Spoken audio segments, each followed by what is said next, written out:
Kelly, come to my office immediately. I need to discuss a case with you. The gruff voice from the switchboard made Kelly jump in her chair. When the director summoned her, it usually meant trouble. Kelly glanced at her pocket mirror, smoothed her hair, took a deep breath, and went to the boss's office. Mr. Brown, the recently appointed director of the consulting firm, greeted Kelly with the usual contempt in his ice-blue eyes. He was only 28, but looked younger due to his delicate physical and soft wheat-coloured curly hair. At the same time, his unexpectedly low, almost gravelly voice often gave people a shock when they first met him. Mr. Brown was always impeccably dressed, as if he represented his company to the president every day. Some employees even suspected that part of their salaries, so unexpectedly cut at the beginning of this year, reduced salaries at the start of the year, funded his wardrobe. Mr. Brown openly hated Kelly, partly because just 6 months prior, she had been an ordinary cleaner in their office. Indeed, Kelly was a unique case, a person who had risen from the very bottom to the position of deputy director. However, according to Mr. Brown, the old director had made a grave error in hiring a simple country girl for such a critical role. "I will rectify this error soon, within a week maximum," thought the new director, while looking at his deputy with clear contempt. "Good afternoon, Mr. Brown," Kelly timidly began, carefully closing the door behind her. "Did you call for me?" "I did," the director confirmed with a grin. "Kelly, are you aware that in 5 days we will have important negotiations with Feldman Industrial? These negotiations will determine whether you can continue in your role as my deputy." "Yes, I've heard about it," the girl replied quietly in a soft voice.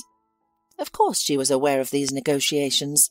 Everyone in the company knew that Feldman Industrial would never likely agree to make a deal with a firm as medium-sized as theirs. Nevertheless, it seemed as though her boss had gone to great lengths to invite representatives of this esteemed brand to the table.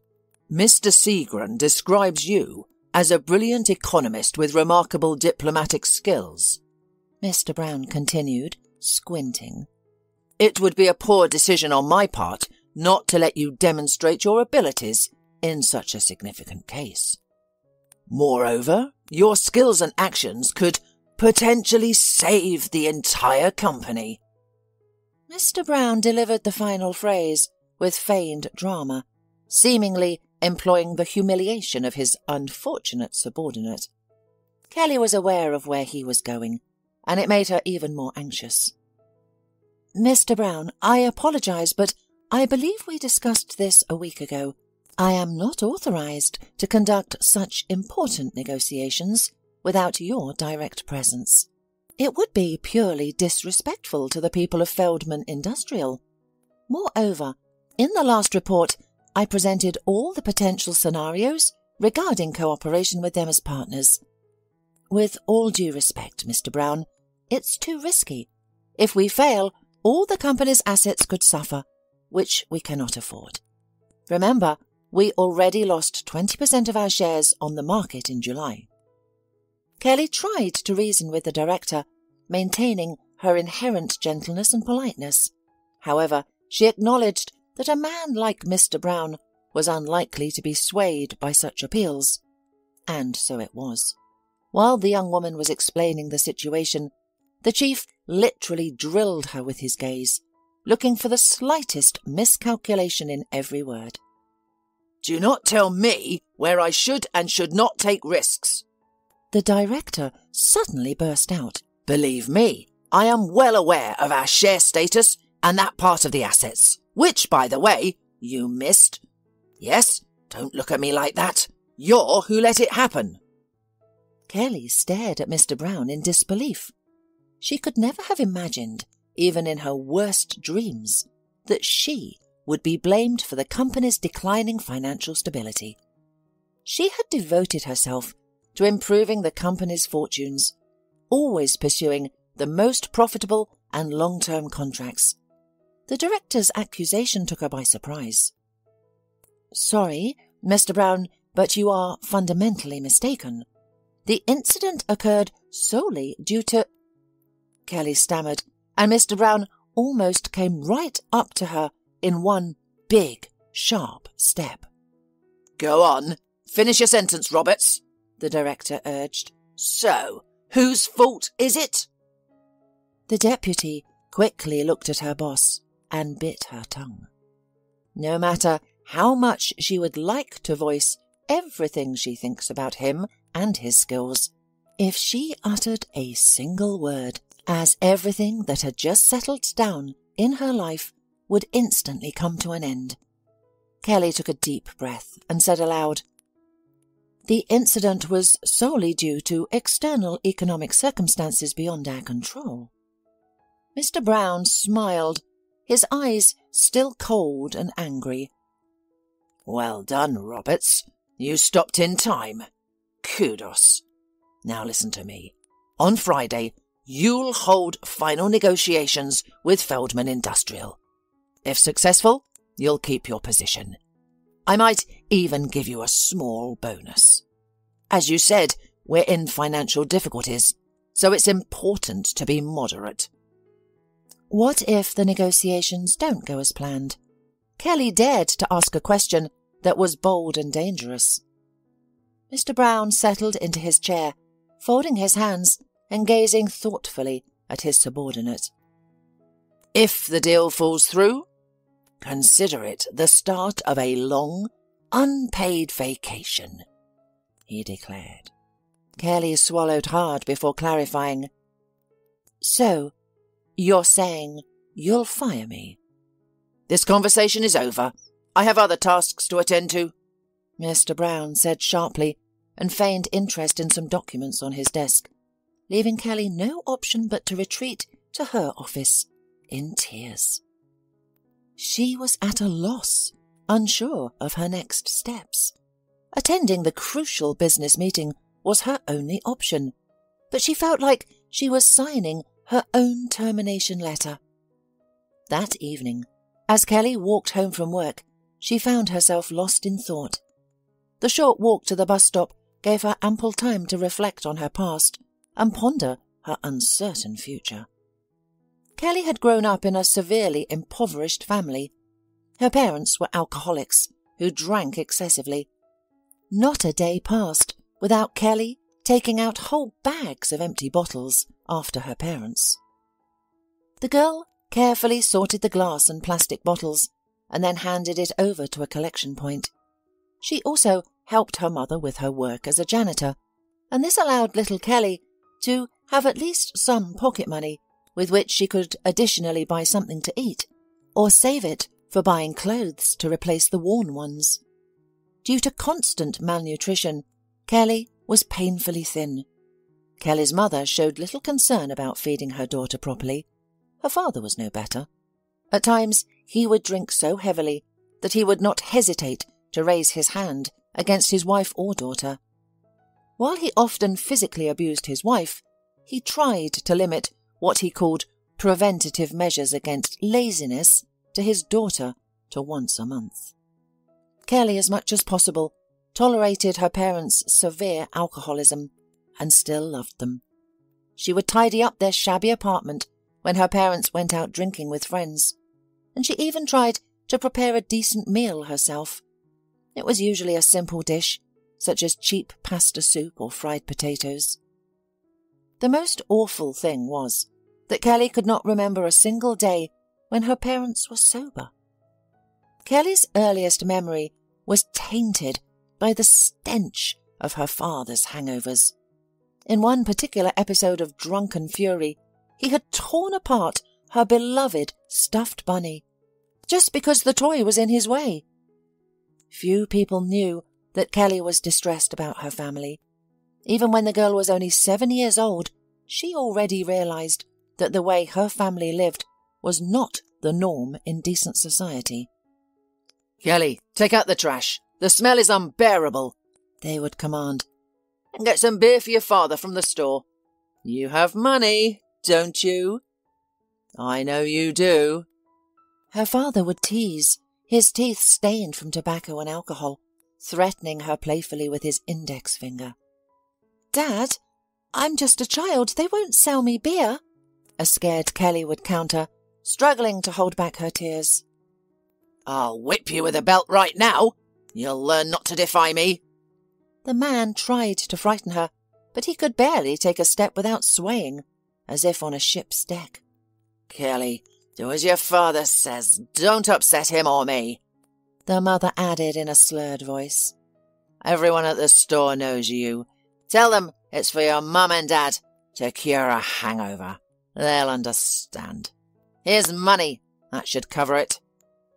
Kelly's mother clumsily pulled a crumpled bill from her dirty robe's pocket, then attempted to embrace her daughter, only to shower her with the stench of alcohol. "Mummy, I love you so much. Please, you and Dad need to stop drinking," the daughter pleaded, as she often did. "Other children live with parents who don't drink, right? What's wrong with us?" The woman immediately pushed the girl away with her trembling, helpless hands, as if she were a mangy puppy. "Go away! Stop trying to heal me!"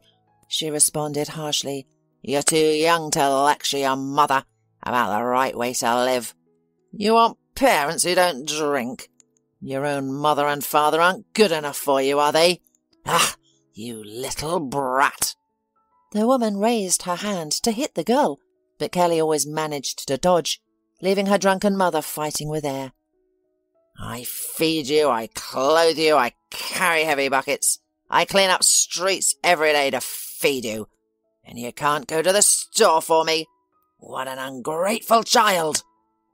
The mother looked at Kelly as if she were not her beloved daughter, but a strange little girl she had to care for daily and who had no relation to her. "Why did you do this to me? What have I done to you wrong?" Kelly asked through tears, hurriedly trying to put on her jacket, torn in several places, and hole-ridden boots, the only pair she had worn outside in any weather for more than a year. Occasionally, when her mother sobered up for a short while, she always asked Kelly for forgiveness and called herself a monster. Afterward, they typically visited the second-hand clothing store. Here, Kelly's mother would buy inexpensive items for her daughter. Despite this, the girl was grateful. During these moments, her mother was at her most lucid, promising each time that her booze was in the past now, and that they would start a new, happier and sober life the next day. Kelly held on to hope each time. She yearned to believe her parents could change, and their relentless cycle of alcohol abuse would finally cease. Maybe they would even be able to celebrate her birthday for real someday, in a cafe where they would serve ice cream and sweet sodas. It is natural for a child to dream, but if other children dreamed at her age about a new doll or a construction set, then Kelly dreamed about the final recovery of her family. But in the evening, the drunk father would arrive. He worked part-time as a loader, then as a security guard at the local beer shop, and the cycle would start again.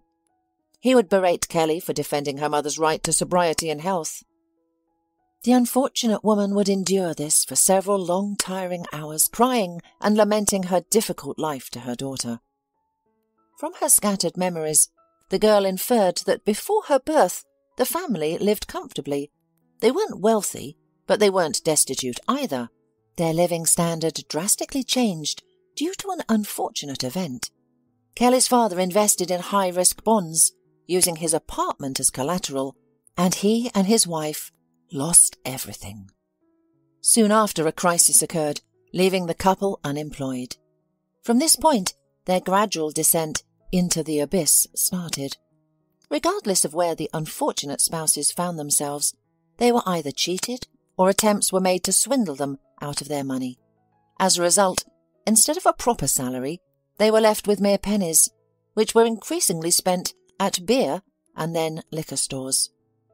Kelly's mother cared less and less about her daughter, and soon she lost all interest in her. At school, Kelly also struggled. She forever remembered the scornful looks and pointed fingers of classmates who only referred to her as the daughter of a drunkard. This was due to her appearance and the alcohol-laden scent of her clothes. Teachers frequently sent her home from lessons earlier than scheduled. They were reluctant to address the problems burdening this young girl, finding it easier to simply ignore them by blaming Kelly for her untidiness and sending her home to clean her clothes. In such moments, Kelly wished she could disappear from shame and her sense of helplessness.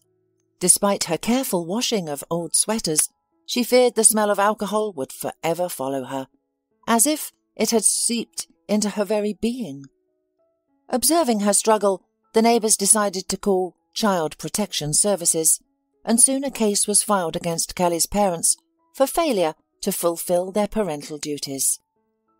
In court, the couple behaved aggressively, denying any guilt and insisting that their daughter never complained of neglect. But the experienced judge quickly comprehended the situation and, as a result, they were forcefully stripped of their parental rights.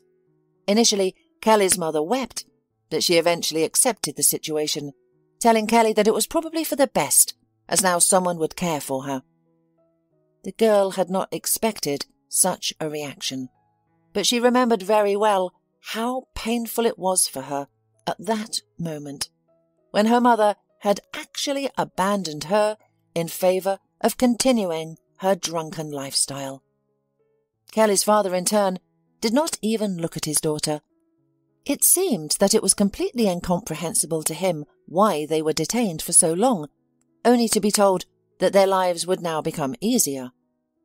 Thus, 12-year-old Kelly unexpectedly found herself in an orphanage, where she had to relearn the rules of survival in a challenging society of rebellious teenagers. Initially, the girl struggled in the orphanage. The introverted and melancholic girl was frequently targeted and bullied by the older, more audacious children. Once they learned about Kelly's family, the orphans started treating her similarly to her former classmates. These young troublemakers seized every opportunity to hurt the poor girl, and she often retreated to the restroom to cry and contemplate her next move. She firmly believed that retaliating against the wicked children would ultimately make her no different from them or worse, like her parents. Kelly didn't want to lose herself entirely to aggression. After much thought, she decided to focus on her studies. Kelly realized that only education and a respected profession would provide her with a place in society and the freedom to live as she wished, not as her difficult circumstances dictated. She made a promise to herself not to let fear or weakness take over, and vowed never to reflect those who brought her into this world but robbed her of her childhood. With these thoughts in mind, young Kelly zealously embarked on her educational journey. Kelly diligently read all the books assigned by her caregivers and teachers, completing all tasks. This dedication helped her achieve good grades, bringing her great satisfaction. During this period, Kelly met one of the orphanage's teachers, Helen Bell. Childless herself, Helen decided to dedicate her life to the orphaned children, striving daily to give them love, affection, and the necessary knowledge for adulthood. Helen became a true mother figure to Kelly, who showed true care for her well-being, including what she wore and whether she had eaten. Helen never scolded her charges. Instead, in the face of unusual or unpleasant situations, she would have a discussion with the child, striving to understand their motivations. Helen's approach earned her immense respect and affection from all the orphanage children. They tried not to upset her unnecessarily. Upon Kelly's arrival at the orphanage, Helen's first act was to burn all of Kelly's old clothes.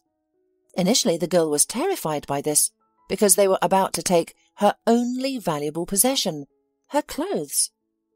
"Don't be afraid," Helen reassured her. "I'm taking your clothes for sanitary reasons.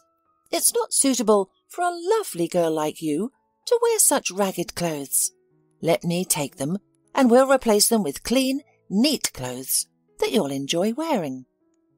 Kelly asked in surprise, "Do you have clothes in my size? I thought everyone here wore donated clothes or hand-me-downs. The caregiver smiled kindly and slightly upset. No, not just that. While we do receive some items from charitable organisations, and some people bring clothes from their past lives, we also have brand new clothes for nice girls like you who come here to live. You'll also have your own separate shelf for your new clothes. There might not be a lot of them, but I can guarantee they're clean and no one has worn them before. Do you agree? Kelly responded with a grateful smile. In her 12 years, no one had spoken to her more kindly than this stranger. She agreed to give up her worn-out clothes, and she was given a clean new set, a skirt, tights, a few t-shirts, a warm top, underwear, and pyjamas with 2 pairs of shoes, sneakers, slippers, and high-lacing autumn boots. Kelly felt as though she was in heaven. She had never owned such beautiful and intact clothing before. The pyjamas, adorned with a cheerful pattern of little yellow chicks, particularly impressed her.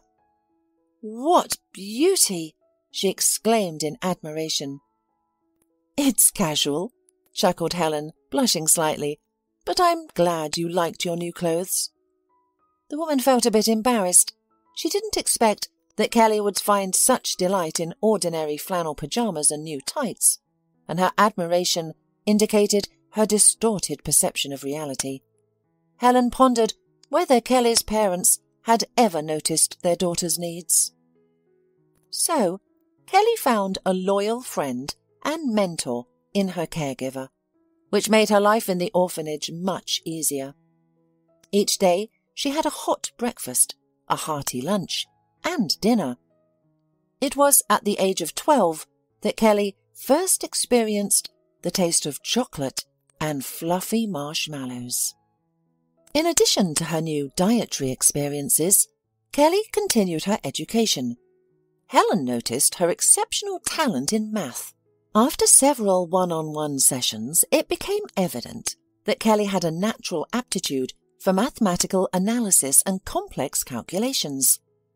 Helen said this to Kelly and recommended that she further her studies beyond the school curriculum with additional lessons and specialized literature. This would ensure a good performance at school and lay a solid foundation for her university enrolling. Helen had worked as a math teacher in the past, and she started to give Kelly additional classes 3 times a week. The girl studied with great dedication, putting her heart and soul into every equation she solved. In the end, Kelly graduated from high school with honors, and that same year she won a place at a prestigious university, despite fierce competition. Being admitted to the university on a full scholarship brought Kelly immense joy, perhaps the most she had ever felt. Thanks to her academic and social achievements, Kelly became a local celebrity, and the girl finally started the wonderful life she had dreamed of throughout her challenging childhood. Of course, she was fortunate to have in her life such not indifferent people like Helen or her neighbour, who had called the child welfare. Without them, who knows how her life would have turned out. Kelly decided to focus on her newfound happiness, choosing not to dwell on the parents who had neglected her for alcohol. During her final year at university, she found love. One day, when she had a 2-hour break between classes, she visited the local park. It was a popular spot among students, with its tree-lined paths and well-designed landscape resembling a university campus. The park was a popular spot for people to have picnics. At any time of day, it was bustling with people, making it a comfortable place to relax with a book or enjoy a coffee while listening to the birds. Kelly found a spot under a tall oak tree with a sprawling green crown, offering shade over a small, well-manicured lawn with freshly mowed grass. She spread an old plaid, which she carried in her backpack, and sat down. Then the girl pulled a book from her bag, planning to indulge in some leisure reading before returning to the main building for her last class of the day. The book was a recognized bestseller, and Kelly was immediately engrossed in the intriguing plot. Suddenly a pleasant voice called her by name. "Kelly, sorry, is this spot free?" It took Kelly a few moments to process the sound and identify its source. She raised her head and found a tall, slightly older than her young man with a cheerful smile standing in front of her. "Sorry, did you just speak to me?" Kelly asked, fluttering her eyelashes confused. "Yes, I was wondering if I could sit next to you. On the other side of the tree. It's a great spot for reading and the sun doesn't glare in the eyes," he explained. Initially, Kelly was puzzled, and then she sighed with relief. "Of course you can. This is a public place and a public tree. I doubt the tree will mind 2 people sitting under it at once." The guy chuckled at her awkward joke before introducing himself. "I'm Lance. Lance Holden. We're in the same year, just different groups.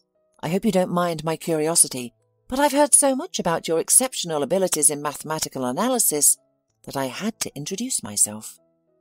"Nice to meet you, Lance," Kelly replied politely, shaking his hand. "I'm Kelly Roberts, and I have no clue about any legends circulating the university about me."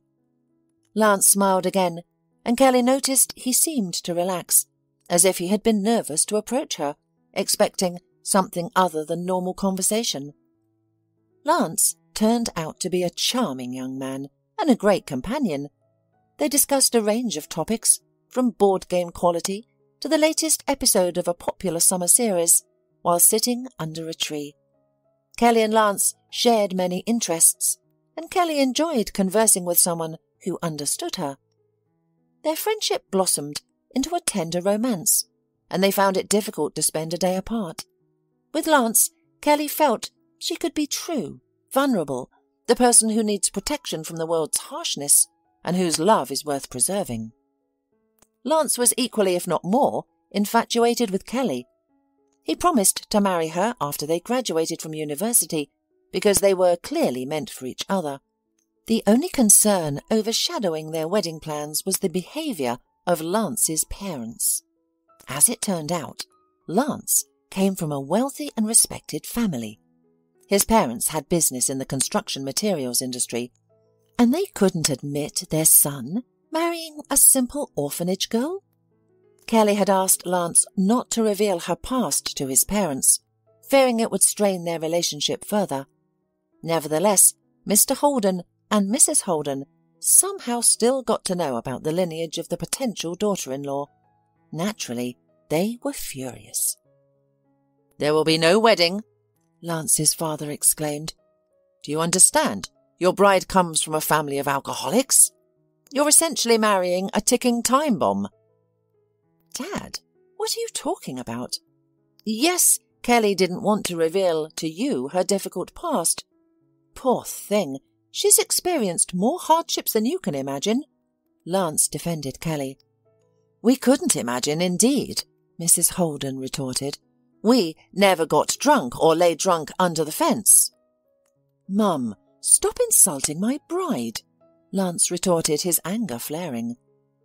"No, your mother is absolutely right," the father chimed in.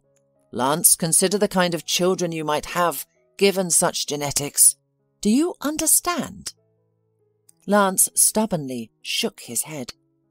"Don't bother. You won't convince me not to marry Kelly. As soon as we receive our diplomas, we'll apply to the registry office." Lance's parents were taken aback by their son's determination. Regardless of their attempts to dissuade him or disparage his future wife, they were unsuccessful. The young couple graduated from university and began preparing for their wedding with great enthusiasm. Lance's parents had no choice but to accept their son's decision and allow him to build his own life. One day, Kelly and Lance were driving along a damp autumn highway, slick from the previous night's heavy rain. Kelly needed to visit the studio for the last wedding dress fitting. The groom had insisted on ordering a wedding dress from a top designer, which caused with some inconveniences. Particularly, Kelly had to visit his studio several times to try on the dress. That day they were rushing to complete the dress fitting before lunch. They still had to discuss the festive dinner details at the restaurant, and the chef was only available between 1 and 3 p.m. Lance had to speed up to reach the atelier as soon as possible. Suddenly, he unbuckled his belt to remove his jacket, which he was hot to sit in. And then everything happened with incredible speed, but Kelly saw everything happening as if in slow motion. Here, the car slips on a dangerous curve, and the wheels spin out at an unnatural angle with a loud squeal. Here, Lance tries hard to hold the steering wheel, but he fails, and the car is thrown somewhere beyond the road barrier. Here, everything around her begins to spin, as if she were in some infernal barrel. The top and bottom suddenly changed places, and the shards of window glass forcibly stabbed into her face as if 1,000 small, sharp needles. After that, Kelly felt a blunt blow to her head and fell into total darkness. She regained consciousness in a hospital ward. When she asked a nurse what had happened, she received a dry, terse response. "Car accident. Your fiancé is in a coma. We don't know when or if he'll wake up. Let's hope for the best." Later, an investigator from the local police department revealed that their car had skidded on a wet road. Her fiancé Lance had sustained multiple fractures and a serious head injury that caused him to fall into a deep coma. Kelly, having been strapped in with a seatbelt, suffered only minor injuries, a few bruises, a sprain and minor scrapes. Upon her discharge, Kelly went straight to Lance's ward. However, she was stopped by his parents, who looked as gloomy as storm clouds. "Hey, wait a moment, where are you going?" Mr. Holden asked Kelly, blocking her path. "You're not wanted here." "What? It's me, Kelly, your son's bride," she responded. "I understand how hard this is for you, but Lance and I were in the accident together. I have the right to know his condition and what the doctors are saying." Kelly fearlessly lifted her chin, a gesture she had involuntarily learned from her fiancé. But Mrs. Holden hissed at the girl. "Can you believe her audacity, darling? She thinks she has rights. You no longer have a fiancé. If it hadn't been for you and your damned dress, none of this would have happened. Our Lance would still be well." Mrs. Holden quietly sobbed and buried her face in her husband's chest. "Kelly, please leave us," Mr. Holden calmly requested. "Can't you see we're already suffering? Our son, your former fiancé, is now in a coma because of you. Please let us be alone for some time. When Lance wakes up, he might want to speak with you, but for now, this is pointless. Please leave us. I'm asking you nicely." With a heavy heart, Kelly followed Mr. Holden's orders. She knew she couldn't do anything at the moment. All she could do was wait for her beloved fiancé to wake up. Kelly understood the pain his family were going through, but she was genuinely offended by the way she was treated by her beloved's parents. It was obvious now that they could not fully come to terms with their son's choice. For the next few weeks, Kelly spent her time in her modest flat, pacing back and forth like a caged tiger. The girl was ready to burst into the hospital ward, desperate to see her beloved, but each time fear of encountering Lance's parents at the ward's threshold held her back. Finally, unable to bear it any longer, she went to the hospital. Instead of visiting the doctor first, Kelly headed straight to her fiancé's ward. To her surprise, the ward was empty. Turning around, she saw Lance's mother in front of her. The poor woman was as pale as death itself, and her head was covered with a black woolen shawl. "Are you satisfied now, you monster?" The woman slowly spat every word with hate. "You ruined my son, and you dare to show your face here again? Well, if you dared, then here, look, admire it." "What happened?" Kelly asked, bewildered. "Where is Lance?" "Lance? Our Lance is dead! All because of you!" Kelly felt the floor shift beneath her. "What did you say?" she whispered.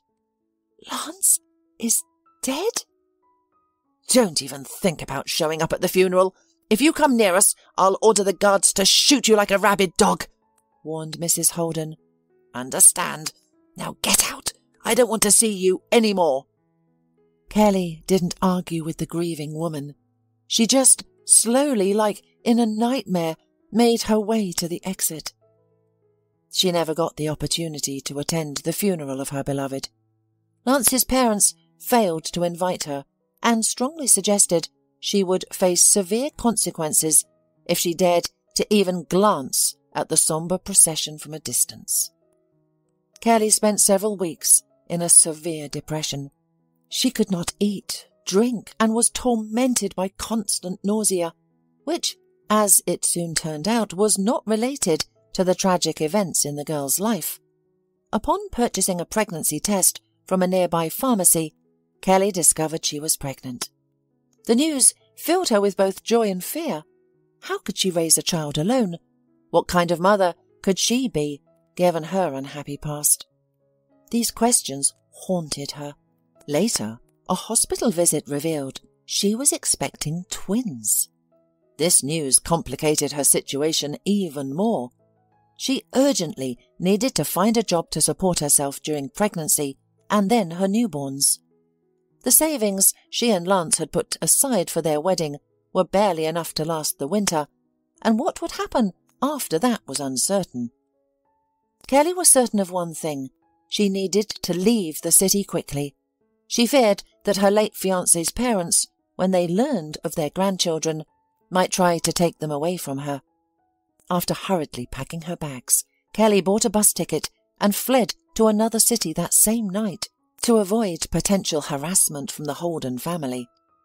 With her remaining money, Kelly managed to rent a small but cosy apartment, and soon she made friends with the girl from the opposite apartment. Jennifer was a friendly, jovial and kind girl with whom Kelly quickly developed a rapport. She told her story, after which Jennifer respected Kelly even more.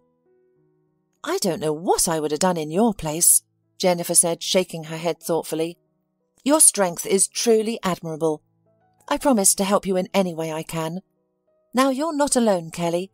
Together we'll raise your children, and you'll find your place in life."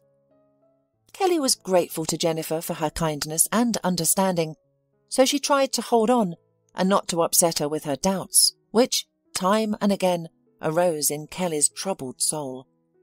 So, imperceptibly, almost a year flew by.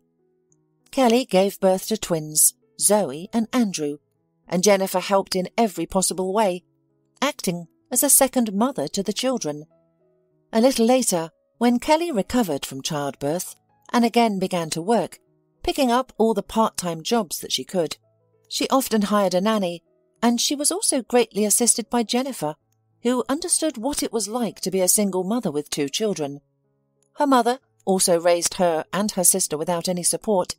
Jennifer was working remotely as a news portal editor and only had to visit the office a few times a month, so she had no issues taking care of the children in Kelly's absence.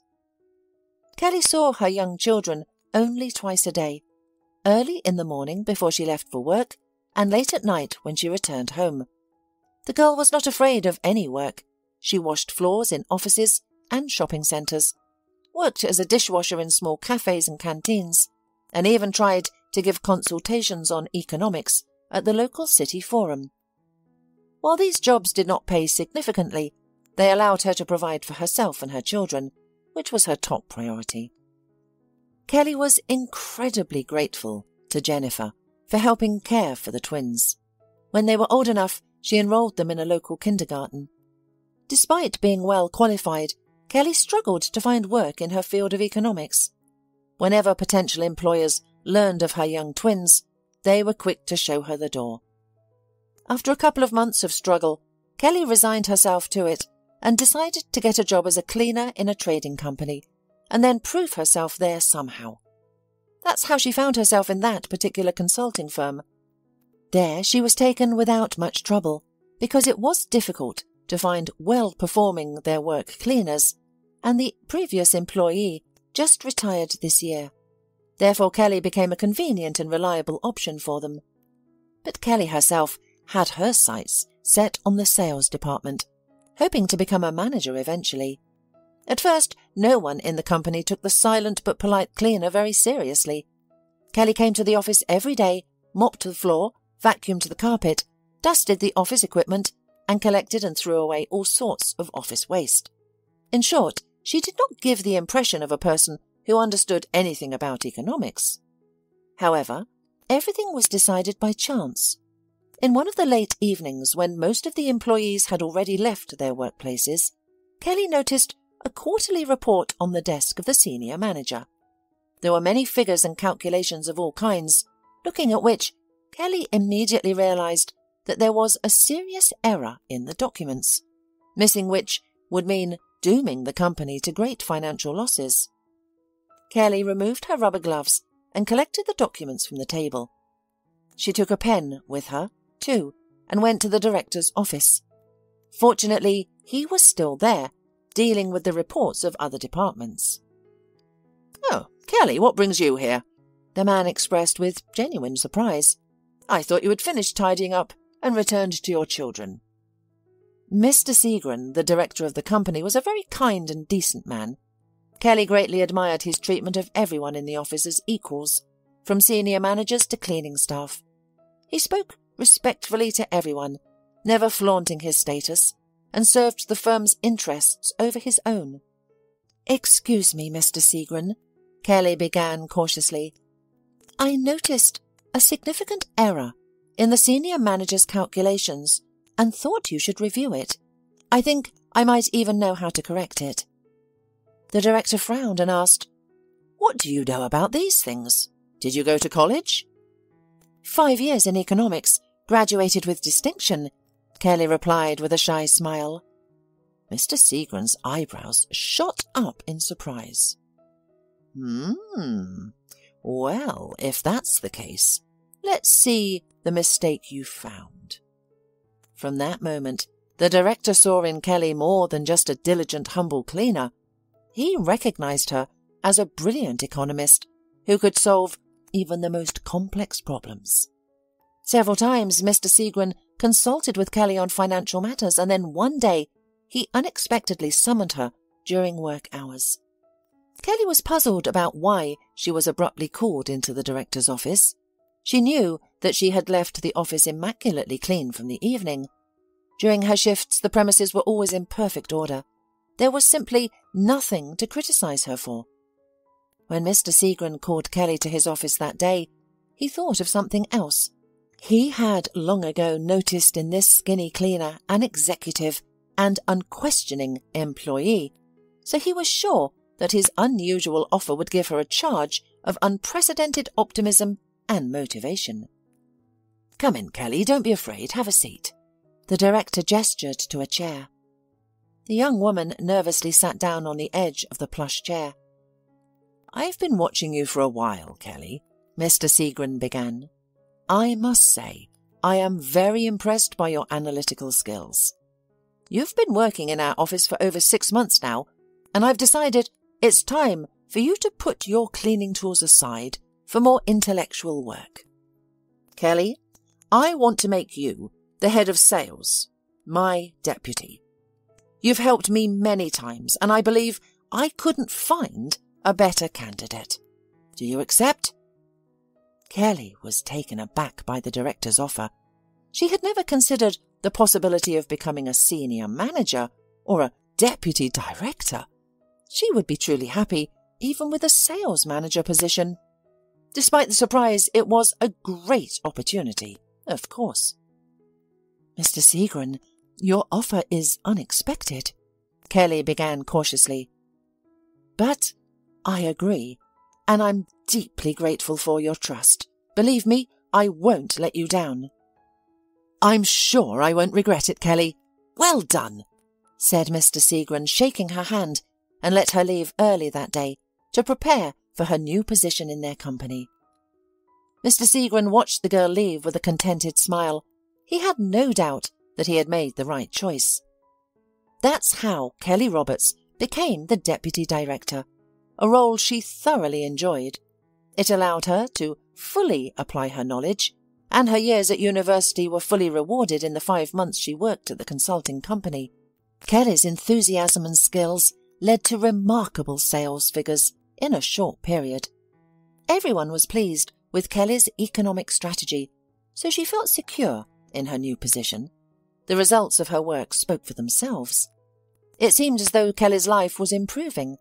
However, the unsuspecting mother of twins didn't realize that this was just the beginning of another series of misfortunes, seemingly sent by fate to test her character's strength. A critical moment came when Mr. Seagren got seriously ill due to his age, and he was abruptly replaced by a young and audacious dandy, Anthony Mr. Brown.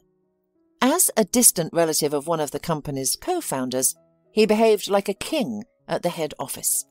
He was not shy about squandering the budget.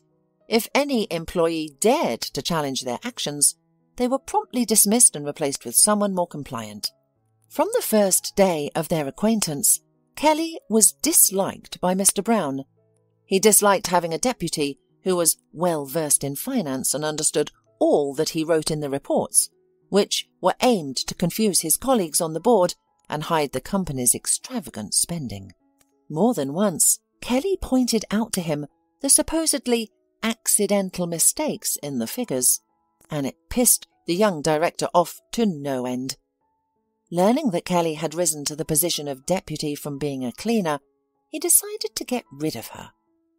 If not physically, then emotionally, he thought, beginning to humiliate her at every turn and highlighting her less than noble professional journey. After a failure with forthcoming negotiation, he was certain that he could finally dismiss Kelly Roberts. Meanwhile, Kelly sat in her office, continuing to sob bitterly. She realized that Mr. Brown effectively ended her career by assigning her to negotiate with Feldman Industrial. The representatives of this company were renowned for their uncompromising, distrustful, and almost obsessive selectivity in choosing business partners. Kelly was almost certain she would not be able to strike a deal with Feldman Industrial. That's why she prepared herself mentally to pack up her belongings the following day. Being fired seemed inevitable. Regardless, she still had to attend the meeting at the upscale restaurant, located in the city centre. Barely managing to prepare herself and order snacks and drinks, she watched as the restaurant doors opened and the entire delegation entered. The girl greeted the company representatives and invited them to sit. Their potential partners from Feldman Industrial exuded an air of danger and business savvy, making Kelly feel as if she were facing a pack of wolves. After introducing themselves, they immediately apologized for the absence of one of the key representatives of the company, but immediately assured that he was delayed for critical reasons and should join them soon.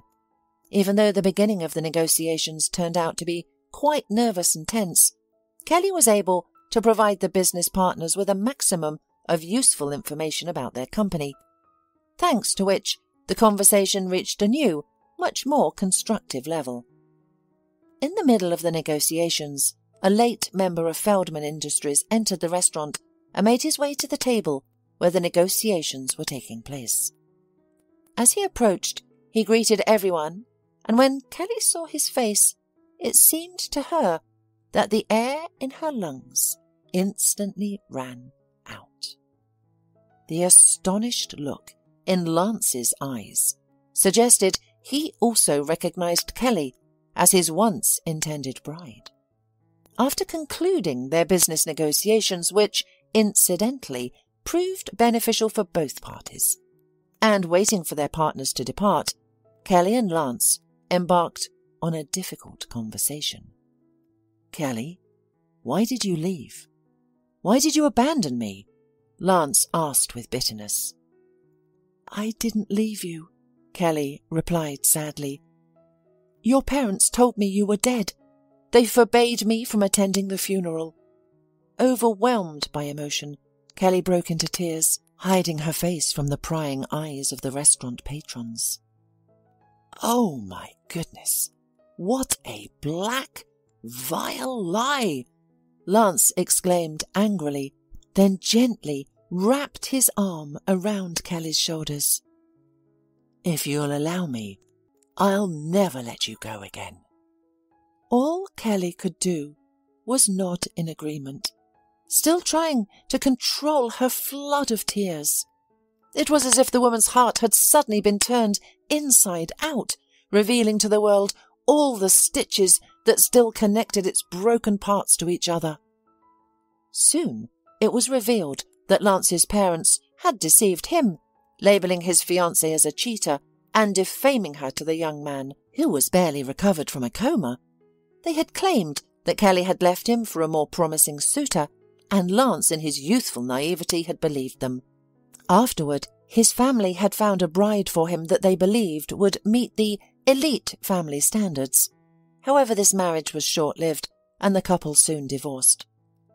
It's challenging to express the emotions Lance and Kelly felt when their hearts were reunited, but one thing was certain: nothing could separate them now. When Kelly informed Lance that their twins were waiting for him at home, Lance was surprised and overjoyed. "Twins! My God! I have children!" he exclaimed joyfully, kissing his beloved. Kelly just smiled, at a loss for words. She resigned from the consulting company and its avaricious director right after she returned from the business negotiations. Soon after her leaving, they started facing heavy losses. Eventually, the company went bankrupt. Mr. Brown was caught bribing a major regional official, which led to a serious prison sentence. As for Kelly, she and her husband, yes, they finally got married, are raising their children and managing their new business in the production of children's furniture. Lance's parents, seeing their son's happiness and meeting their grandchildren, realized their mistakes. They apologized and were forgiven. Now the big family gathered as a friendly group for all family holidays.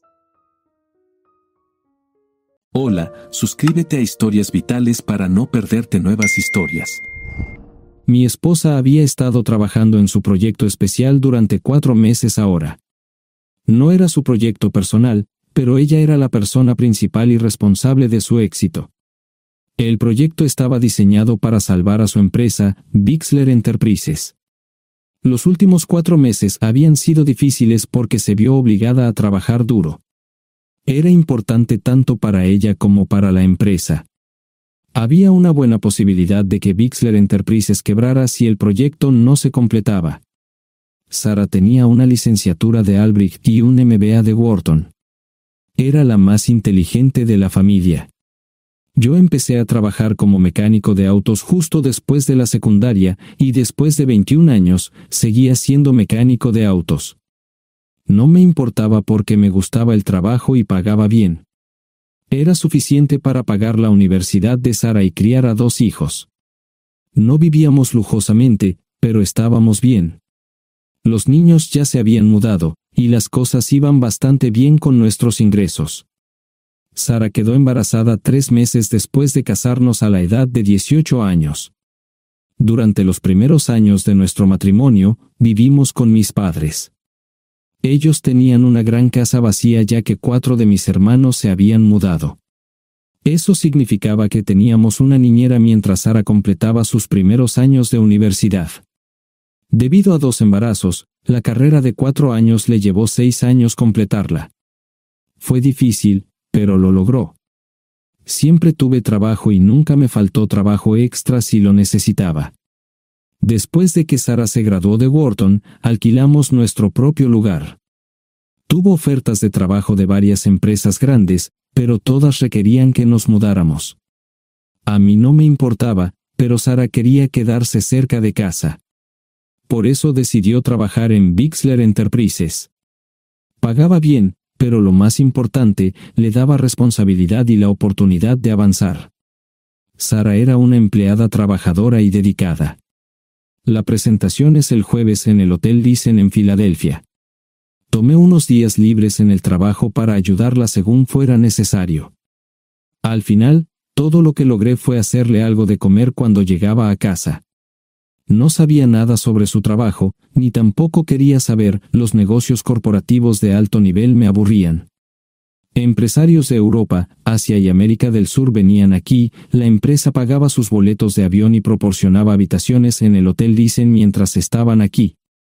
Era caro como el infierno, y por algunas cosas que Sara había dicho, la empresa estaba sobreestimando sus finanzas. Su presentación era importante para ella, para la empresa y para más de 200 empleados. Hasta el martes por la noche, todo iba bien. Sara llegó a casa con un traje nuevo, un traje gris con una blusa blanca. Desplegó todo lo que necesitaba en la cama de la habitación de invitados. Cuando se trataba de la limpieza de la casa, ella era normal, pero cuando se trataba del trabajo, era meticulosa. No entendía por qué necesitaba sacar su ropa interior de lujo, pero no dije nada. Además de su traje para la presentación, tenía varios vestidos de cóctel lindos para eventos sociales antes y después del evento. Siempre había evitado tales eventos, pero me sentía obligado a ir con ella si ella quería que lo hiciera. Me agradeció la oferta, pero dijo que no era necesario. Todos los materiales y equipos que necesitaba estaban guardados ordenadamente en el maletero de su Volvo. Antes de salir del trabajo, ella misma conducía el coche para asegurarse de que todo estuviera en perfectas condiciones. Tenía todo el día miércoles para prepararse y toda la noche del miércoles para socializar con sus invitados. Sara era tan buena en lo que hacía que sentía que habría sido mejor si simplemente me hubiera mantenido alejado de ella. Finalmente, había terminado. Lo había revisado y vuelto a revisar todo. Todo lo que necesitaba ahora era una ducha caliente y una buena noche de sueño. Supongo que mi error fue que empecé a revisar sus cosas después de que Sara comenzara a ducharse. Pensé que estaba ayudando, pero resultó ser lo contrario. Estaba moviendo cosas en la cama cuando un pequeño sobre blanco cayó del bolsillo lateral de su bolso de maquillaje. Una carta de una farmacia, pero no del tipo que solemos usar. Dentro había 10 pastillas. No tenía idea de qué era, Pren, y las instrucciones eran confusas. Si es necesario, tomar una pastilla y luego una segunda pastilla 12 horas después. Pensé que podría ser algo que ella había conseguido para la ansiedad o los nervios, pero las instrucciones no tenían sentido. La receta estaba escrita a su nombre el lunes. Volví a poner el sobre en su lugar mientras ella terminaba de ducharse.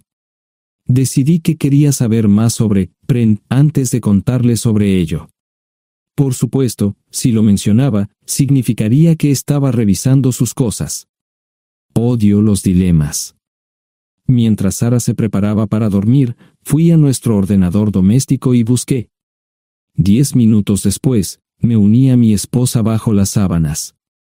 Pasé toda la noche despierto, preguntándome por qué mi esposa había recogido una receta para la píldora del día después, especialmente después de que me hicieran una vasectomía hace 10 años. A la mañana siguiente, me levanté temprano, pero no estaba descansado. Di un largo paseo, esperando que despejara mi mente. Me dirigí hacia casa con reticencia, temiendo lo que podría hacer o decir cuando llegara allí. Mi hijo Joe se unió a la Marina después de la escuela secundaria y estaba en su primer año en San Diego. Nuestra hija Gloria se casó con su amor de la infancia el año pasado y acababa de mudarse a Dallas. Eso dejaba solo a Sara y a mí. Echaba de menos a los niños, pero esperaba envejecer con mi esposa. Ella era la única mujer que me había interesado, y ahora todo estaba. Si Sara estaba teniendo una aventura, lo ocultaba bien. Por supuesto, nunca la vigilé. Nunca miré sus correos electrónicos o llamadas telefónicas. No tenía razones para hacerlo. No tenía forma de saber qué estaba haciendo en el trabajo o después del trabajo. Confiaba en ella completamente. Ion, ¿dónde demonios has estado? ¿Quieres huevos o algo? No, solo café. No me sentía con muchas ganas de hablar. ¿Qué pasa, cariño? Solo son 3 días. Puedes venir si quieres, pero te aburrirás como una ostra. No, realmente no quiero ir, pero odio dejarte sola. Me preocupo cuando no estás aquí. Es muy dulce, querido, pero estará bien. No voy a salir del hotel en todo este tiempo. Pasaré la mayor parte del día asegurándome de que la sala de conferencias esté lista, y esta noche tendré una agradable charla con nuestros posibles clientes. Mañana, probablemente ni siquiera tendré la oportunidad de ir al baño. Llegaré a casa lo más temprano posible el viernes, te prometo un gran fin de semana si sabes a lo que me refiero. Todo eso suena bien, pero no puedes culparme por preocuparme. Soy un mecánico de autos, y tengo una esposa hermosa y exitosa. A veces tengo la sensación de que estás menos interesada en mejorar nuestra situación familiar que en avanzar en tu carrera. Detente, maldita sea, Ion. Siempre he respetado lo que haces para ganarte la vida y nunca he insinuado lo contrario. Criaste a 2 grandes niños y me pusiste a través de la universidad. Eres un gran esposo, un gran padre y un buen proveedor, y nunca olvides eso. Terminé mi café mientras ella recogía la mesa. ¿Quieres que te llame? No, no es una buena idea. Tendré el móvil apagado, y voy a apagar el teléfono de la habitación por la noche para poder dormir. Te llamaré siempre que pueda. La ayudé a cargar el coche, era tan meticulosa con eso como con todo lo demás. Trabajando, le llevaría 3 horas llegar al Hotel Lysen. Me quedé en el porche y la vi marcharse. No me molesté en preguntarle por las pastillas. Pasé el resto de la mañana en el porche. No recuerdo haberme preocupado tanto como ahora. Me sentía pequeño e insignificante. Me sentía fuera de mi liga. Era un tipo de pueblo con un trabajo mediocre y una esposa exitosa. Era una combinación equivocada. Debería haberlo notado antes. Me sentía estúpido. El mejor traje que tenía era una chaqueta azul y un par de pantalones. Al menos tenía algunas corbatas, aunque tenían 10 años de antigüedad. Acababa de terminar de vestirme cuando sonó el teléfono fijo. Oye, cariño, solo quería avisarte de que llegué bien. ¿Tuviste un buen viaje? Supongo que el tráfico no estaba demasiado denso. Estuvo bien. Te llamaré esta noche. Ahora tengo que irme. Estoy en la habitación 714, Sara. Puedo estar en casa de mis padres o en la de mis hermanos esta noche si quieres llamarme a mi móvil. De acuerdo. Suena el teléfono móvil. Te quiero, tengo que irme. Me tomé mi tiempo para llegar a Filadelfia. No fui directo al Lysen, primero me detuve y compré un filete con queso. Prometí hacer una larga noche. No estaba seguro de qué iba a hacer. Estacioné en el garaje del hotel y simplemente esperé. Tarde o temprano, tenía que entrar en el hotel. Simplemente no podía decidir cuándo hacerlo. El sonido de mi teléfono celular me ayudó a tomar mi decisión. Ion, solo quería avisarte de que todo se ha arreglado. Ahora voy a bajar para encontrarme con algunas personas y cenar. No olvidaste nada, ¿verdad? No, todo está bien. Tengo todo en mi habitación para mañana. ¿Necesitas algo? No, Ion, relájate. Voy a apagar mi teléfono. Te llamaré mañana por la mañana. ¿De acuerdo? Ríe, diviértete. No es divertido, Ion, es trabajo. No parecía estar demasiado fuera de lugar. El vestíbulo, el restaurante y las salas de conferencias estaban llenos de gente, así que pude pasar desapercibido. Había un folleto pequeño y bonito que mostraba el diseño de todas las habitaciones del hotel. Me paseé por las diferentes habitaciones y me detuve en las paredes, mirando alrededor entre la multitud. No tenía ni idea de qué haría si Sara me veía. Lo averiguaría si y cuando eso sucediera. Encontré un tablero de eventos que enumeraba todas las habitaciones que estaban siendo utilizadas por los diversos grupos. Bixler Enterprises no tenía habitaciones disponibles para el miércoles por la noche. Esto me pareció interesante. Sara había dicho que no iba a salir del hotel, pero ahora no estaba tan seguro de eso. Había 3 comedores, familiar, informal y de alta cocina. A Sara no le gustaba mucho cenar con niños, así que fui primero al comedor informal. Solo me llevó 5 minutos asegurarme de que no estaba allí. Tuve mejor suerte en el salón gourmet, era una acogedora mesita encajada en la esquina, el tipo de mesa que la gente reserva para tener un encuentro privado. Sara llevaba un vestido de cóctel negro con un escote pronunciado y perlas, se veía elegante y su acompañante parecía apreciarlo. Conocía a algunas personas con las que trabajaba Sara y él no era una de ellas. Me resultaba familiar, pero no había forma de que pudiera recordarlo. Había muchas sillas libres, así que no tuve problemas para cruzar la sala. Había velas y pequeños candelabros de cristal en las mesas. Apagué la mía y le dije al camarero que me molestaba por el glaucoma. Pedí el plato de pollo de siempre y me acomodé. El camarero me sirvió el café por 3ª vez. Disculpe, el tipo en la mesa de enfrente me parece muy familiar. ¿Sabes quién es? Sí, ese es Malcolm Eugene Foote. Es miembro del Consejo Municipal, se espera que se postule para el Congreso en los próximos años. ¿Es esa su esposa con él? Es muy bonita. No, esta es la primera vez que la veo. Siempre usa esa mesa para señoras especiales, si me entiende. Simplemente le sonreí y pedí la cuenta. Nunca había visto a Sara tan sensual con un hombre antes. Parecía captar cada palabra que decía, como si fuera Dios o algo así. No estaban haciendo nada inapropiado, pero tampoco era platónico ni profesional. Cuando me fui, estaban terminando su 2ª botella de vino.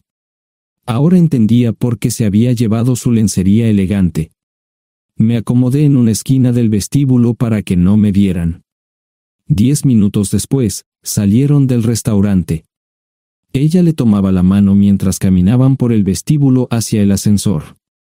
Observé cuidadosamente los indicadores de piso. Que el ascensor se detuviera en el 3er piso era una buena señal, significaba que no lo había llevado a su habitación. Era una mala señal cuando el ascensor no llegaba al 7º piso, significaba que ella fue a su habitación.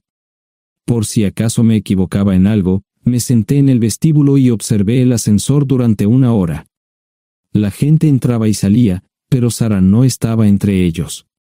Saqué mi maleta vacía del coche y me dirigí al mostrador de recepción. Aunque podía demostrar que era su esposo, me costó trabajo conseguir una tarjeta llave. Se dieron después de llamar a la habitación, pero nadie respondió. Finalmente, estaba en camino a la habitación 714 con la tarjeta llave. Ni siquiera encendí las luces al principio, simplemente me senté en la oscuridad de la habitación durante más de 1 hora. No fue difícil asegurarme de que no regresara a la habitación.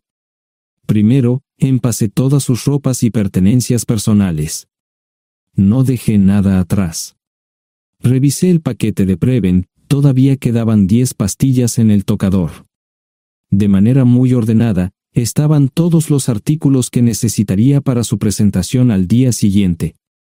Comencé a llenar la maleta. Había 24 carpetas promocionales especialmente encuadernadas y otras 20 carpetas regulares, todas ellas fueron a la maleta. Un proyector digital fue lo siguiente, seguido de una computadora portátil. Tomé su bolso y su celular, que había dejado en la habitación. Todo lo que tenía consigo era un bolso de mano y probablemente un tubo de lápiz labial. Di una vuelta por la habitación tan cuidadosamente como lo hizo ella para asegurarme de no perder nada. Una vez satisfecho, dejé las llaves del coche y mi anillo de bodas en el tocador. Aparte de esos 2 objetos, la habitación estaba completamente vacía. El ascensor se dirigió directamente al estacionamiento, no tuve problemas para llevar 2 maletas, y 20 minutos después, estaba en la autopista rumbo al norte. Pasaban las 3 de la madrugada, no tenía idea de que había pasado tanto tiempo. 1 hora o 2 después, sonó mi teléfono celular, la identificación de llamadas mostraba el número del Listen. ¿Ion? Sí, ¿dónde estás? Estaré en casa pronto. Eso fue todo lo que dije. Hubo silencio en el otro extremo de la línea. Los vendedores tienen un viejo dicho: el primero que habla pierde. Pareció una eternidad antes de que ella hablara. Ion, lo siento. No preguntó nada y simplemente colgó. Apagué mi teléfono. Era obvio que había regresado a su habitación. Más tarde ese día, tenía que dar una presentación que salvaría a su empresa y le daría un ascenso. Metí las maletas en el desván del garaje. Sara nunca iba allí y nunca pensó en buscar algo allí. Por supuesto, en este punto, estoy bastante seguro de que no importaba. Primero, recogí todas mis ropas y pertenencias personales. La mayoría de los hombres tienen sus propias herramientas, generalmente es un requisito para el trabajo. Pasé por la tienda, cargué las mías en el Subaru y recogí mi último cheque de pago. Para entonces, los bancos ya estaban abiertos, no tuve que hacer ninguna manipulación financiera complicada. Simplemente retiré todo el dinero de mis cuentas. Almorcé en Hagerstown, Maryland. Tenía suficiente dinero para vivir durante unos años, pero sabía que estaría buscando trabajo muy pronto. Sara y yo éramos parecidos en eso de que a ambos nos encantaba trabajar. La voy a extrañar. Pasé un par de horas en las cuevas del Uray y alquilé una habitación cerca de Whitewell. No tenía idea de qué iba a hacer. Era sábado, y me encontré sentado en el acuario de Chattanooga, observando la naturaleza que nunca había visto antes. Pasé unas horas simplemente relajándome y decidí que era un buen lugar para estar. Compré un pase anual para el acuario y, para la hora de la cena, tenía un lugar donde quedarme. Era un remolque móvil en el parque, pero estaba amueblado y era económico. No necesitaba mucho. La primera cosa que haría el lunes por la mañana sería conseguir un trabajo. Un buen hombre de mantenimiento siempre puede conseguir un trabajo, especialmente si está dispuesto a trabajar duro. Podría permanecer discreto hasta que fuera el momento de renovar mi licencia de conducir o las etiquetas del coche. Me preocuparé por eso cuando llegue el momento. El domingo por la tarde, llamé a Gloria. Me sentí obligado a informarle sobre lo que estaba sucediendo, pero Sara ya se lo había contado. Fue bastante franca con Gloria sobre lo que había pasado. Dijo que había engañado, que la sorprendí, que me fui y que ella perdió su trabajo. Me sentí mal porque ella perdió su trabajo, pero ese era el precio que tenía que pagar. Le pedí a Gloria que le dijera a Josh lo que estaba sucediendo la próxima vez que hablara con él. También le dije que la llamaría aproximadamente una vez al mes para verificar cómo iban las cosas. No le dije dónde estaba. Para el mediodía del día siguiente, tenía un trabajo. En realidad, estaba a poca distancia del parque de remolques, con el Waffle House a mitad de camino. ¿Qué más podría querer un hombre? No sé cómo manejaron el papeleo, pero me estaban pagando $20 por hora sin hacer preguntas. Estaba feliz, y ellos también. Ni siquiera tendría que tocar el dinero que traje conmigo. Unos 2 meses después, Gloria me informó que Sara se había mudado de la casa y estaba viviendo con sus padres. Gloria no sabía nada más, pero estaba feliz de que estuviera estable y le estuviera yendo bien. Josh me llamó desde San Diego solo para informarme que iba a hacer un crucero. Era técnico en aviónica en un portaaviones. Intentó explicar qué hacía exactamente, pero estaba más allá de mi comprensión. Nunca supe mucho sobre cosas técnicas.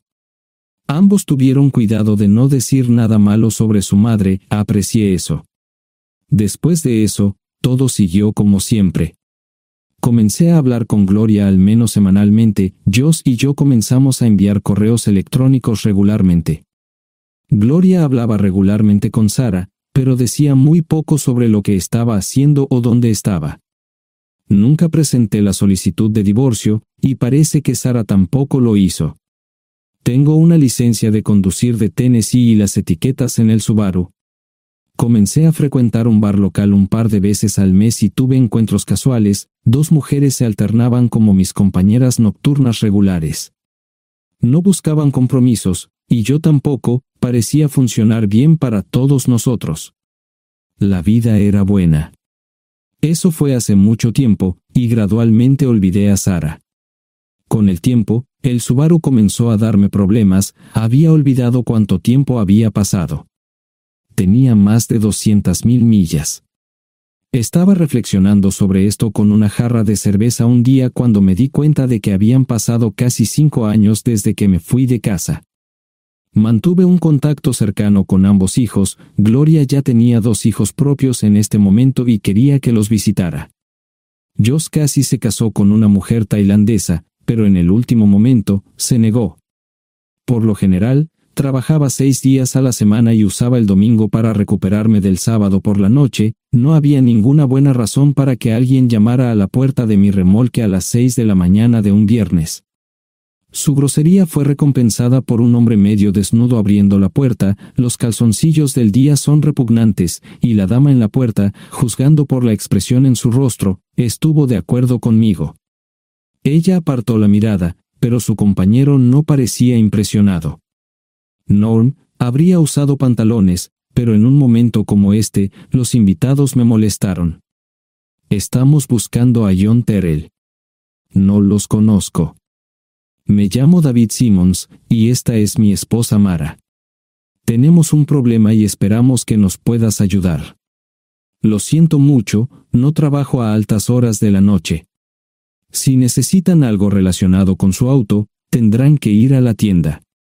Esto provocó varias miradas en blanco y finalmente una respuesta.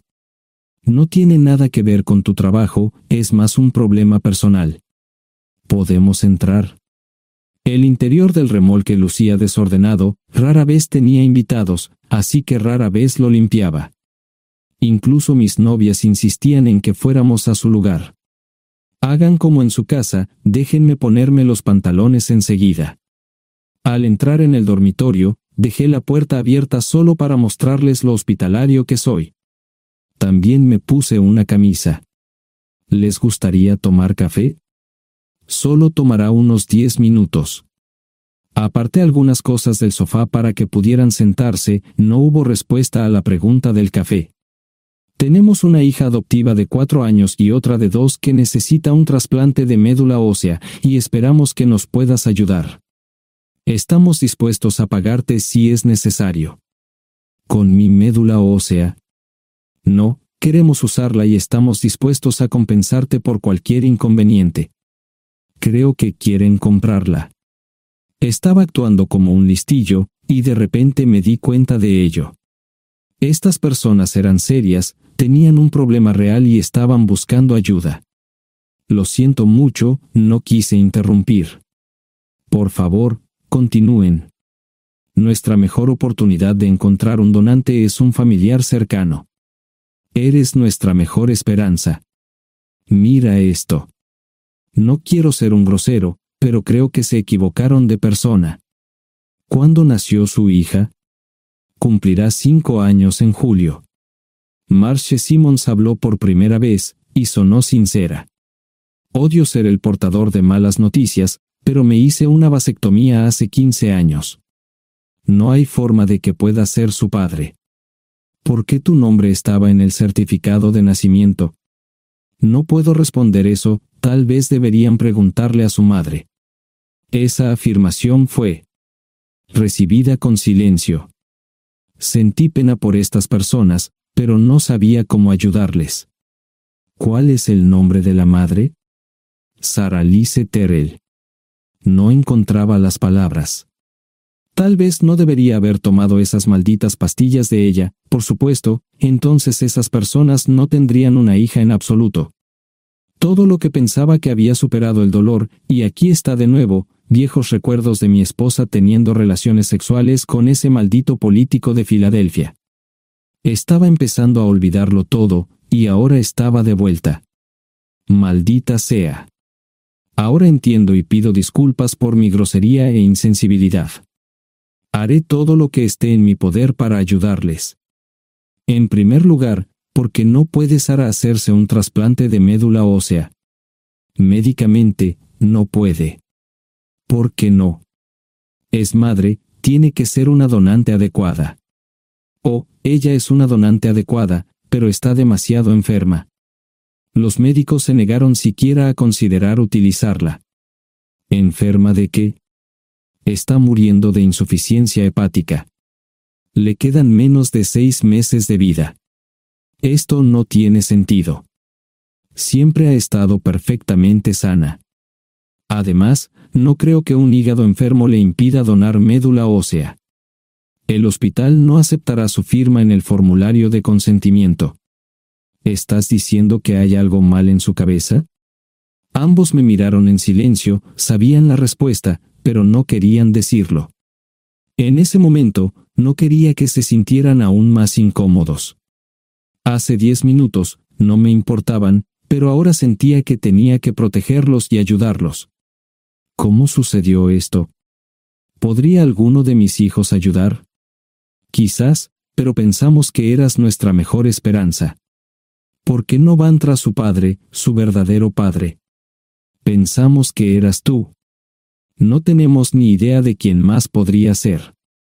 Sara no nos dijo nada sobre otro posible padre. De hecho, ella no estaba en condiciones de explicar nada, agregó Mara. Obtuvimos la mayoría de nuestra información de la agencia de adopción. Tuve que preparar café y hacer pis, permítanme un momento. Dejé a mis invitados sentados mientras preparaba el café. Solo tomó unos minutos. Mientras se preparaba, fui al baño, algo que necesitaba hacer urgentemente. Traté de ser discreto, ya había avergonzado lo suficiente a Mara. ¿Dónde viven? En Westchester, Pensilvania. Les haré una oferta. Si les digo quién es el verdadero padre de su hija, deben prometerme que lo perseguirán sin descanso hasta obtener lo que desean. ¿De qué estás hablando? El padre de su hija es un político prominente en Pensilvania. Por supuesto, negará todo y probablemente les proporcionará documentos legales para detener sus esfuerzos. Si acuerdan presionar lo suficiente para que él admita que la niña es suya, podrán avergonzarlo y obligarlo a hacerse un trasplante de médula ósea. Eso es lo que quieren, ¿verdad? Sí, claro, pero ¿cómo hacemos eso? No lo sé. Soy mecánico. Trabajo con metal para ganarme la vida. Creo que la mejor manera sería utilizar la televisión, la radio y los periódicos. Los políticos harán cualquier cosa para evitar una mala publicidad. ¿Tienen amigos que puedan ayudar? Bueno, ahora ambos estaban sonriendo. Debo haber dicho algo que les dio esperanza. Creo que podemos hacer esto. ¿Quién demonios es él? Malcolm Eugene Foote. Se postula para el Senado de los Estados Unidos. Apuesto a que hará cualquier cosa para evitar una mala publicidad. El café estaba listo, pero David y Marshen no podían esperar para llegar a casa. Antes de irse, les dije cómo ponerse en contacto con Gloria y Josh en caso de que los necesitaran. Estaba seguro de que ayudarían. También les pedí que me dijeran dónde estaba Sara. Probablemente estaría en Pensacola antes de que ellos regresaran a Westchester. Me corté el pelo y compré una camisa nueva. Sara era una tramposa que arruinó mi vida, pero aún así quería lucir bien cuando la viera. Era otro remolque, pero esta vez era un bonito doble nuevo. Allí estaba su Volvo con una llanta desinflada y un parabrisas roto.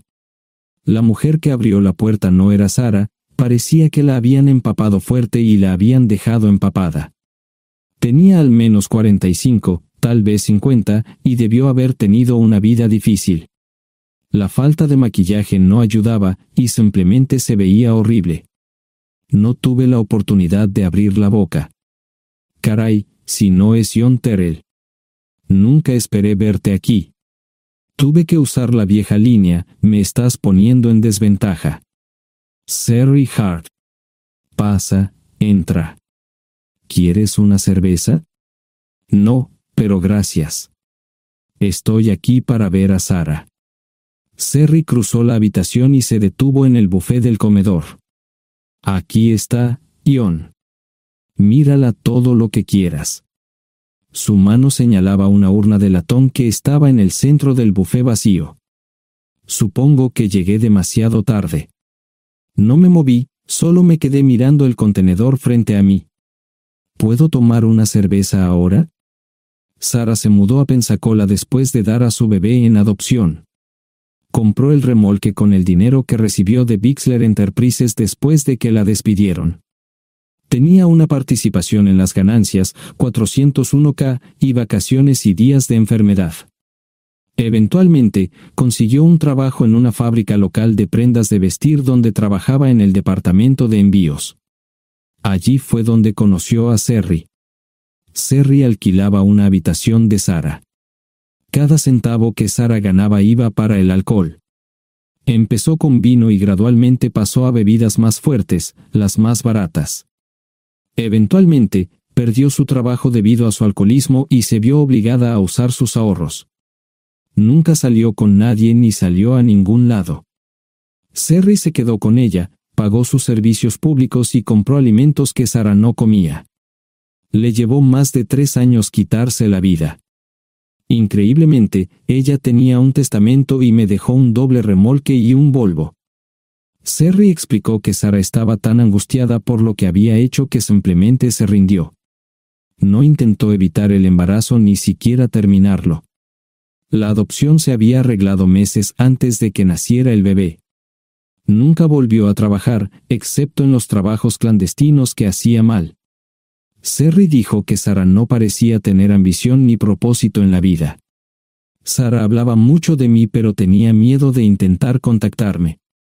Gloria le dio mi número, pero nunca me llamó. Era como si su aventura de una noche la hubiera lastimado más a ella que a mí. Estuve allí durante 2 semanas y luego vendí el remolque de Serri por $1 y obtuve $3,000 por el Volvo. 2 días después, estaba en Westchester visitando a mis nuevos amigos David y Marche.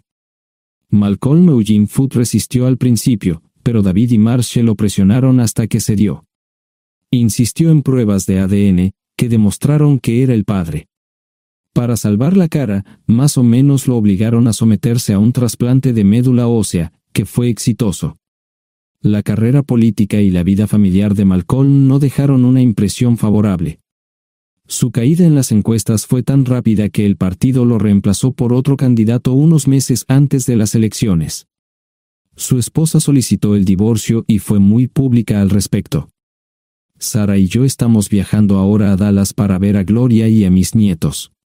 No sé cuánto tiempo mantendré a Sara conmigo, probablemente hasta que tenga a alguien.